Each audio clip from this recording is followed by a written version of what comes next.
Good morning and welcome to today's topic talk. Now, the topic I want to really to emphasise today is the ability to make yourself a good routine, and a routine in regard to obviously your exercise, your health in general. And it's surprising that so many people, the greatest percentage of the population, really struggle to be consistent with a routine. And there's a lot of reasons for it, and it's quite understandable. So if you are one of those people, you are not abnormal. You are a very, very normal person that struggles with this all the time. So a good routine, a good exercise routine has to be, definitely has to be consistent.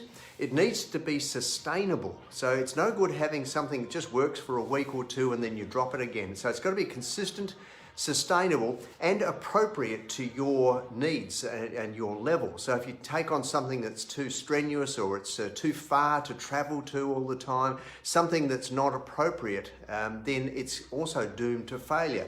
So you've got to get all these things lined up to make it work. And I think to myself, why is it that, certainly most of the population, we clean our teeth every day? We would clean our teeth maybe twice or three times a day, and that is a routine that we have and we maintain. And I think to myself, well, why can we do that? Why do we have that as a routine that happens, it's sustainable, it works, we don't drop away from it, yet we can't with our exercise? Perhaps it's because our teeth would be really brown and they'd fall out and we've got to go to the dentist more often, so there's more of a threat, an immediate threat to not cleaning your teeth, that you would not be socially acceptable. Similarly with having a shower every day or so on. Why do we do that? We're able to manage doing those sorts of things. Perhaps again, if you start to smell that badly, you would be socially unacceptable, and perhaps you'd end up, if it was that bad, you would have health conditions that would arise from that, from not showering daily and not being hygienic.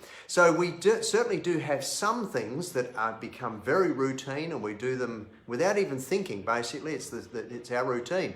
So how do we get exercise into that same situation? For me, it's, I've been lucky in many ways, and blokes, let me put it out straight away, guys are far more fortunate than the ladies in regard to our weight and maintaining our health. We don't bear the children and do all that sort of stuff. We don't have the same extent of hormonal changes that the women do. And for me, I've been able to maintain, for me, it's been 75 kilos all of my life. Since I've been perhaps 20 or 21 years of age, I've remained 75 kilos, give or take a half kilo perhaps, over all of these years. And so it's been quite a simple thing, but I've kept my regular exercise, never failed, and I've eaten virtually the same food for the last, all of those years right through. So the consistency is absolutely imperative, but as I do stress, it is easier for us guys. The girls have got a lot more obstacles in their way, and it makes it more challenging. But there's four choices I think you have to choose from in regard to getting your exercise into being routine. Now, number one, you go for a very rigid system, which works for some people. They say, Monday I do this, and I do it at 6 o'clock in the morning, and this is how it happens, and it works out. And they do something else again on Wednesday at 6 o'clock, and then Friday is the 8 o'clock slot that works. And they go to a place and they have a certain time, and they have a calendar that is by the day, and by the end of the week they have got their 5 or 6 exercise sessions, probably a variation of different things. They've got it done. Very rigid, very fixed to a time and a day. So if that suits you and it works for you and you're that type of person, then do it that way. Number two is, and this is what I do, certainly these days, you say by week's end, I will have completed my, let's say, 5 exercise sessions. And for me, that works out fairly well. So by the week's end, I know I will have done 3 strength training sessions, which are certainly got some heart and lung function in them, but they're predominantly strength training, and 2 of my cardio. And that's my minimum. I have 5 sessions, 5 exercise sessions, and I'm a little bit flexible with, if I didn't get that done on Monday, then I know I've got to do Tuesday and Wednesday consecutively in order to catch back up to have my 5 sessions done by Sunday.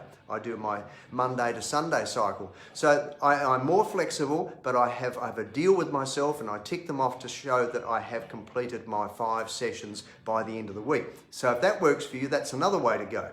The other way that works for a lot of people, and certainly people who come in for personal training into our actual studio or go and see a personal trainer, is you have your sessions booked, and so you have somebody waiting for you. It might be a friend, it could be a personal trainer, it could be your virtual session that we're doing these days. We have this privilege of being able to run things virtual.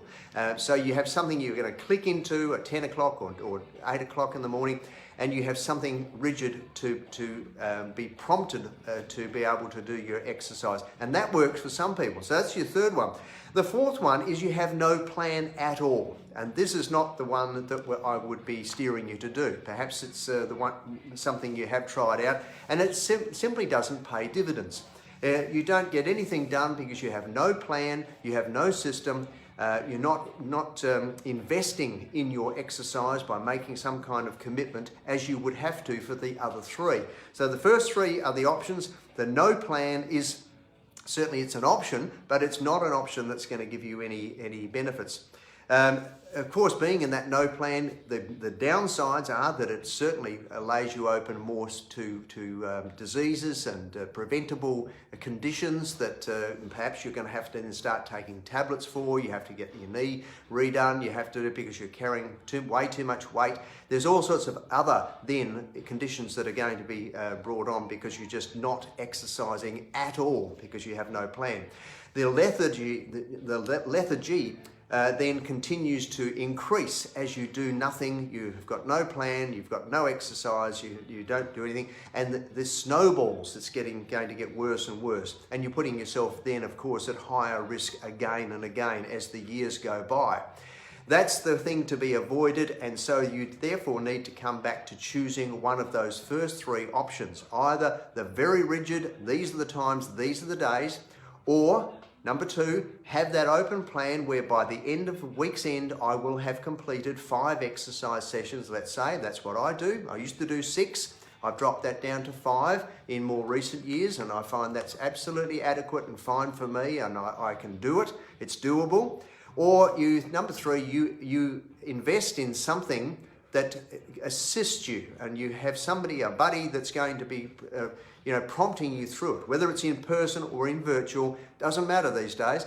You need something that actually prompts you to do the exercise and to follow it through.